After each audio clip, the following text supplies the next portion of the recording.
Secret number 6. Barefootedness, universal land sanctification.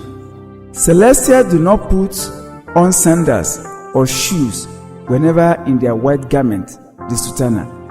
This is in line with the directive given to the founder when Jesus Christ called him to establish the last ark of salvation. To those close to the Bible, this is not a strange directive.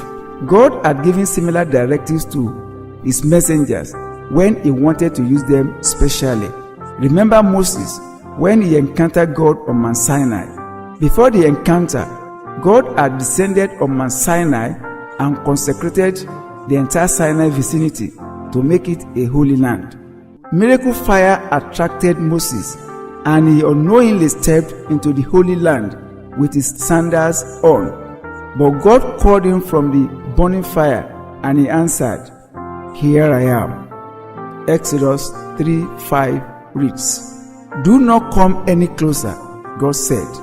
"Take off your sandals, for the place where you are standing is holy ground." That wilderness encounter was a powerful one. Moses did not come out of that encounter the way he went in. It was on that day that Moses received the divine anointing and power to overcome one of the greatest oppressors of the time, Pharaoh, the Egyptian king. He was endowed with unlimited power, backed by the right hand of the Almighty. Joshua's encounter was of no less gravity. Near Jericho, before the fall of the Great Wall, Joshua met the commander of the army of the Lord, who appeared to him. Joshua 5:15 reads, "The commander of the Lord's army replied, 'Take up your sandals, for the place where you are standing is holy.' And Joshua did so." The commander of the Lord's army gave Joshua the spiritual message on what to do to get down the wall of Jericho. Joshua became a successful leader. He brought Israelites to the promised land, divided the land among the tribes. He led them until he died at his ripe age. Implications of barefootedness. The barefootedness of celestials means a lot of things. A unique self-denial. Barefootedness connotes a high degree of humility.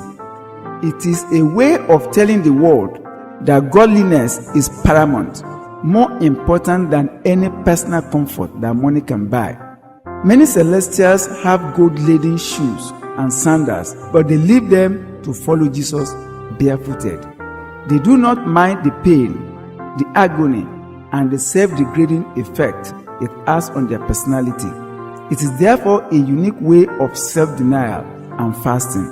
It carries along with it the willingness to bear the pain of the cross with the Savior. 2 Timothy 2:11 and 12 reads, "It is a faithful saying, for if we be dead with him, we shall also live with him. If we suffer, we shall also reign with him. If we deny him, he will deny us." Consecration of vicinity. Wherever celestials put their feet automatically become sanctified. The feet had been immersed in the blood of Jesus. Thus, the bare feet of celestials carry along with them the purifying power of Mount Sinai and the supreme power of Calvary to dismantle the strongholds of principalities. Testimonies abound of the encounters of celestials with traditionalists and cultists who threw charms on grounds to harm celestials, especially at crusades or revival grounds. But no harm was ever recorded. Instead, the resulting harmlessness of the hitherto potent charms had made the traditionalists and cultists to renounce their diabolical powers and become members of the Celestial Church. Many communities that had been under the dominion of powers of darkness have received liberation when celestials marched through their lands. Distress call. Barefootedness is also a way of calling on heavenly authorities to assist during period of distress. It is a fact that man is constantly in battles in the world. David also walked barefooted when he was confronted with a great battle. He called on God in his distress, and God, seeing his distress, dispatched hosts of angels to fight for him, and he conquered. That's in 2 Samuel 15:13, 14, and verse 30. So, barefootedness is a means of maintaining constant link with the heavens in faith for support in the constant war against the devil. Psalm 33, verses 13 to 22. Unique evangelism. If the white garment does not arouse enough fixed attention, because clergymen of some other denominations wear white garments, barefootedness will. When you see a man or woman dressed in snow white garment but moves around barefooted, you are bound to desire to know who the person is and the faith he or she proclaims. In essence, barefootedness arouses people's inquiry about Celestial Church and by extension about Jesus Christ and His kingdom. So without shouting or ringing bells, every celestial who moves around town barefooted in sutana is inviting people into the kingdom of God. Source of power. The added advantage of barefootedness to every celestial is that it is a source of power beyond his expectation and knowledge. Metaphysically, it is an established fact that there are distinctive points on soles of the feet that duly represent all the organs of the body. As celestials march on the elemental forces inhabiting the soil, Pentecostal effect continually takes place, by which the gentle Spirit of God flows in through the middle of the head, moves to all the organs of the body and to their respective points on the soul to crush all malevolent forces. Thus, the body gets strengthened against the arrows of the evil one. Herein lies the fulfillment of Psalm 91. Every celestial enjoys this as a compensation for removing the sandals. You, as a celestial, know that whenever you are going to a place where the concentration of enmity is high, the Holy Spirit always directs you to go in your sutana. The secret is that God has the power of barefootedness to other spiritual powers already planted in you to render your enemies powerless. Any land on which a celestial steps with his bare feet becomes holy.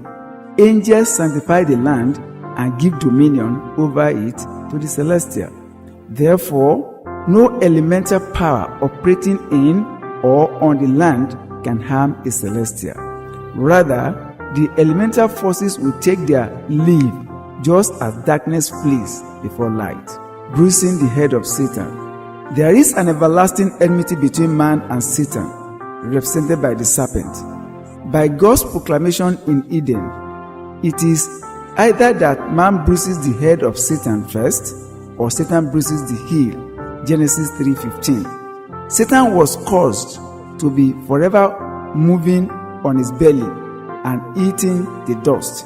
Genesis 3:14. By marching on the ground barefooted, celestials continually bruise the head of Satan, who now crawls with his belly and eats dust, so that he, Satan, will have no opportunity to harm them. Romans 16:20. Albatross for the rich. Rich people of the world have little or no respect for God. They often put their trust in their riches.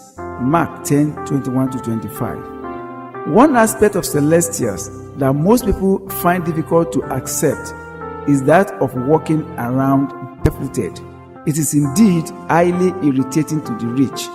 This is God's own making. It is a big test for the rich.